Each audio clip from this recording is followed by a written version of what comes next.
Hi friends, ಪ್ರತಿದಿನ ಅಡುಗೆಗೆ ಸ್ವಾಗತ. ನಾನಿವತ್ತು ಹೆಸರು ಬೇಳೆ ಮೊಸರು ಬೇಳೆನ ಮಿಕ್ಸ್ ಮಾಡಿ ಬೇಳೆ ಮಾಡ್ತಾ ಇದ್ದೀನಿ ಡಾಬಾ ಸ್ಟೈಲ್ನಲ್ಲಿ.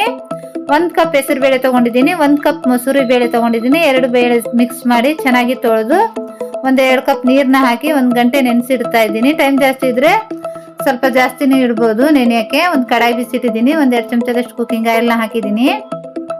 ಎಣ್ಣೆ ಬಿಸಿ ಆದ ನಂತರ 1/4 ಟೀ ಸ್ಪೂನ್ ಜೀರಿಗೆನ ಹಾಕಿ, ಜೀರಿಗೆ ಸ್ವಲ್ಪ ಚಟಪಟ ಆದ ನಂತರ 1 ಈರುಳ್ಳಿ ಹಾಕಿ, ಈರುಳ್ಳಿ ಸ್ವಲ್ಪ ಕಲರ್ ಚೇಂಜ್ ಆಗೋವರೆಗೂ ಫ್ರೈ ಮಾಡಿ. ಈರುಳ್ಳಿ ಸ್ವಲ್ಪ ಕಲರ್ ಚೇಂಜ್ ಆದ ನಂತರ 1 ಟೀ ಸ್ಪೂನ್ ಶುಂಠಿ ಬೆಳ್ಳುಳ್ಳಿ ಪೇಸ್ಟ್ನ ಹಾಕಿ ಸ್ವಲ್ಪ ಫ್ರೈ ಮಾಡಿ. ಶುಂಠಿ ಬೆಳ್ಳುಳ್ಳಿ ಪೇಸ್ಟ್ ವಿಡಿಯೋದಲ್ಲಿ ಬಂದಿಲ್ಲ, ಊರಿನ ಪುಡಿ ಕಡಿಮೆ ಇಟ್ಟು 1 ಟೇಬಲ್ ಸ್ಪೂನ್ ಖಾರ ಪುಡಿನ ಹಾಕಿ ಸ್ವಲ್ಪನೇ ನೀರು ಹಾಕ್ಕೊಂಡು ಸ್ವಲ್ಪ ಫ್ರೈ ಮಾಡಿ. ಒಂದು ಅರ್ಧ ನಿಮಿಷ ಫ್ರೈ ಮಾಡಿದ ನಂತರ 1-2 ಟೊಮೆಟೊ ಹಣ್ಣು ಹಾಕಿ ರುಚಿಗೆ ತಕ್ಕಷ್ಟು ಉಪ್ಪನ್ನ ಹಾಕಿ ಟೊಮೆಟೊ ಸಾಫ್ಟ್ ಆಗೋವರೆಗೂ ಫ್ರೈ ಮಾಡಿ. ಟೊಮೆಟೊ ಸಾಫ್ಟ್ ಆದ ನಂತರ ನಾವು ನೆನೆಸಿಟ್ಟಿದ್ವಲ್ವ ಆ ಬೇಳೆನ ಹಾಕಿ 3 ಕಪ್ ಬಿಸಿನೀರನ್ನ ಆ್ಯಡ್ ಮಾಡಿ, ತಣ್ಣೀರು ಆ್ಯಡ್ ಮಾಡಬೇಡಿ. ಬಿಸಿನೀರನ್ನ ಹಾಕಿ ಮುಚ್ಚಳ ಮುಚ್ಚಿ ಮಿಕ್ಸ್ ಮಾಡಿ ಮುಚ್ಚಳ ಮುಚ್ಚಿ ಬೇಳೆ ಸಾಫ್ಟ್ ಆಗೋವರೆಗೂ ಬೇಯಿಸಿ ಮಧ್ಯೆ ಮಧ್ಯೆ ತಿರುಗಿಸ್ತಾ ಇರಿ. 15-20 ನಿಮಿಷ ಬೇಯಿಸಿದ್ದೀನಿ, ಮಧ್ಯೆ ಮಧ್ಯೆ ತಿರುಗಿಸಿದ್ದೆ. ನೋಡಿ ಬೇಳೆ ಚೆನ್ನಾಗಿ ಸಾಫ್ಟಾಗಿ ಬೆಂದಿದೆ. ನೆನೆಸಿಟ್ಟಿರೋದ್ರಿಂದ ಬೇಗ ಬೇಯುತ್ತೆ. ನಂತರ 1-2 ಹಸಿಮೆಣಸಿನಕಾಯಿ ಈ ಥರ ಕಟ್ ಮಾಡಿ ಹಾಕಿ, 1 tea spoon garam masala, 1 tea spoon ಧನಿಯಾ ಪೌಡ್ರು, 1/4 ಟೀ ಸ್ಪೂನ್ ಅರಿಶಿನ ಹಾಕಿ 3-4 ನಿಮಿಷ ಚೆನ್ನಾಗಿ ಬೇಯಿಸಿ.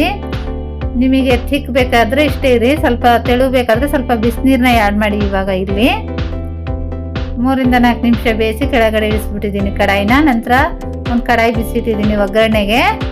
ಸ್ವಲ್ಪ ಕುಕ್ಕಿಂಗ್ ಆಯಿಲ್ನ ಹಾಕಿದ್ದೀನಿ, 1-2 ಟೀ ಸ್ಪೂನ್ ಅಷ್ಟು ತುಪ್ಪನ ಹಾಕಿದ್ದೀನಿ. ಎಣ್ಣೆ ಬಿಸಿ ಆದ ನಂತರ 1/4 ಟೀ ಸ್ಪೂನ್ ಜೀರಿಗೆನ ಹಾಕಿ 8-10 ಬೆಳ್ಳುಳ್ಳಿನ ಈ ಥರ ಜಜ್ಜಿ ತೊಗೊಂಡಿದ್ದೀನಿ. ಬೆಳ್ಳುಳ್ಳಿ ಹೆಸಳನ್ನ ಈ ಥರ 8-10 ಬೆಳ್ಳುಳ್ಳಿ ಹೆಸಳು ಜಜ್ಜಿ ಹಾಕಿ 1 ಈರುಳ್ಳಿ ಹಾಕಿ ಸ್ವಲ್ಪ ಫ್ರೈ ಮಾಡಿ. ನಂತರ 1 ಚಿಟಿಕೆ ಅಷ್ಟು ಹಿಂಗನ್ನ ಹಾಕಿ ಈರುಳ್ಳಿ ಕಲರ್ ಚೇಂಜ್ ಆಗೋವರೆಗೂ ಚೆನ್ನಾಗಿ ಫ್ರೈ ಮಾಡ್ಕೊಳ್ಳಿ. ನೋಡಿ ಈರುಳ್ಳಿ ಗೋಲ್ಡನ್ ಬ್ರೌನ್ ಕಲರ್ ಆಗಿದೆ, ಇಷ್ಟಾದರೆ ಸಾಕು.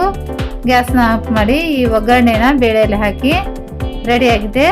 ನಾವು ಡಾಬಾದಲ್ಲಿ ಹೋದಾಗ ತಿಂತೀವಲ್ವ ಅದೇ ಥರ ಟೇಸ್ಟ್ ಇರುತ್ತೆ. ಮನೆಯಲ್ಲೇ ತುಂಬಾ ಈಸಿಯಾಗಿ ಮಾಡ್ಬೋದು. ತಂದೂರಿ ರೋಟಿ, ಚಪಾತಿ, ಪರೋಟ ಜೊತೆ ತುಂಬಾ ರುಚಿಯಾಗಿರೋ ಅಂಥ ಈ ಹೆಸರು ಬೇಳೆ ಮೊಸರು ಬೇಳೆನ ಖಂಡಿತ ಟ್ರೈ ಮಾಡಿ.